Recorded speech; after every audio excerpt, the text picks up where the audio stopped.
Avitus, born as Flavius Marius Maximus Avitus, reigned as the 91st emperor of the Western Roman Empire from 455 to 456 AD.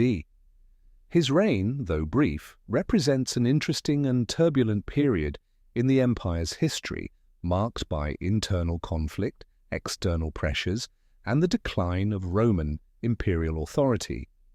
Avitus's rise to power, his reign, and his eventual fall highlight the complexities of Roman imperial politics during the 5th century. Avitus was born into a prominent family in Gaul, likely around 390 AD, in the Roman province of Gallia Lugdunensis, modern-day France. His ancestry is unclear, but it is known that he was well connected and had risen through the ranks of the Roman military and political system.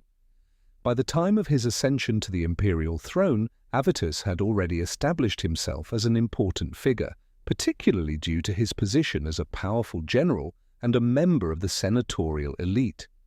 His rise was facilitated by the political and military fragmentation of the Western Roman Empire during the 5th century. By this time, the empire had been severely weakened by invasions from barbarian tribes such as the Visigoths, Vandals, and Huns.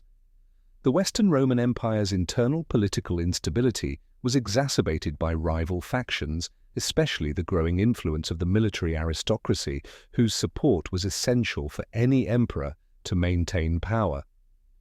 The Western Roman Empire had experienced a succession of weak and ineffective emperors during the first half of the 5th century.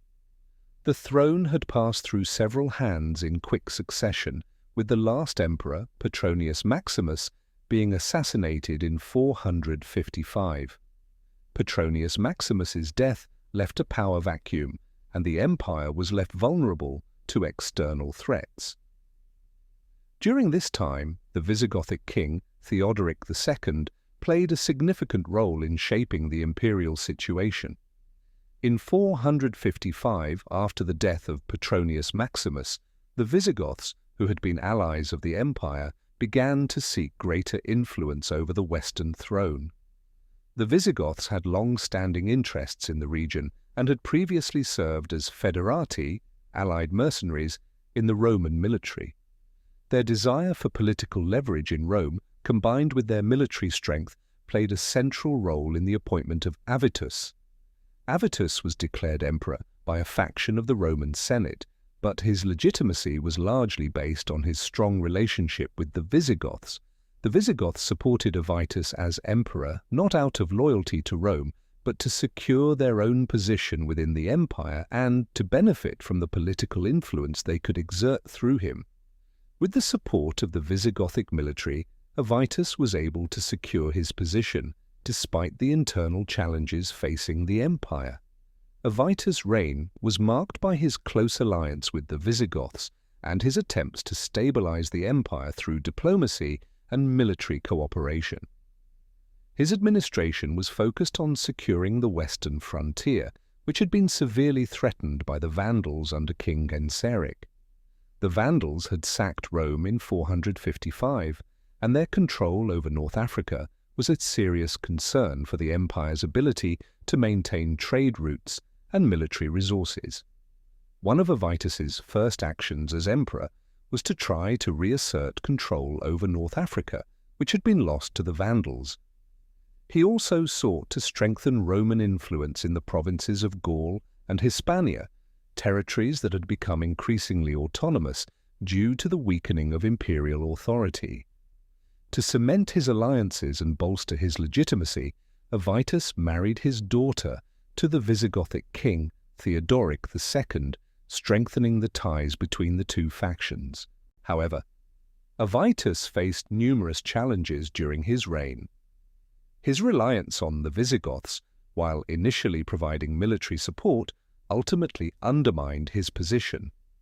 The Visigoths, though nominally allies, were often more concerned with their own power and interests than with the welfare of the empire.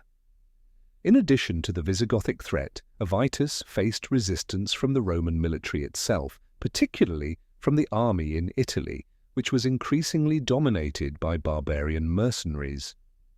Avitus's reign was relatively short, lasting just over a year.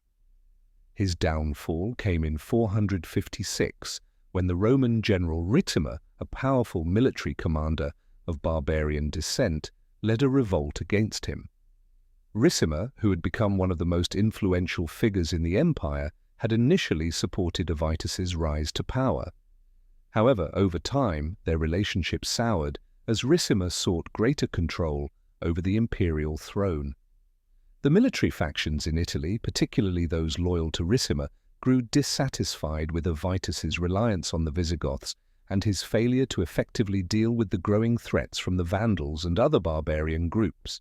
Ricimer, capitalizing on the growing unrest, rebelled against Avitus. In 456, Ricimer's forces marched on Rome, and Avitus was forced to abdicate. After his abdication, Avitus was captured and exiled, marking the end of his brief reign. Avitus was later executed, though the exact circumstances surrounding his death are unclear. Some sources suggest that he may have died of natural causes while in exile, while others suggest that he was murdered on Ricimer's orders. Regardless of the manner of his death, Avitus's reign came to an end with little to no lasting impact on the stability of the Western Roman Empire. Avitus's reign, though short-lived, serves as an important marker in the decline of the Western Roman Empire. His rise to power highlights the increasing influence of barbarian groups in the imperial structure and the fragmentation of Roman authority. The support of the Visigoths, while initially beneficial, proved to be a double-edged sword as it contributed to the weakening of Roman unity and further strained relations between the empire and its military factions. The fall of Avitus also signaled the growing power of generals like Ricimer, who would dominate imperial politics in the second half of the 5th century. While Avitus himself did not leave a lasting legacy, his reign underscores the challenges faced by the Western Roman Empire during its final decades: internal divisions, the encroachment of barbarian groups, and the erosion of centralized imperial power.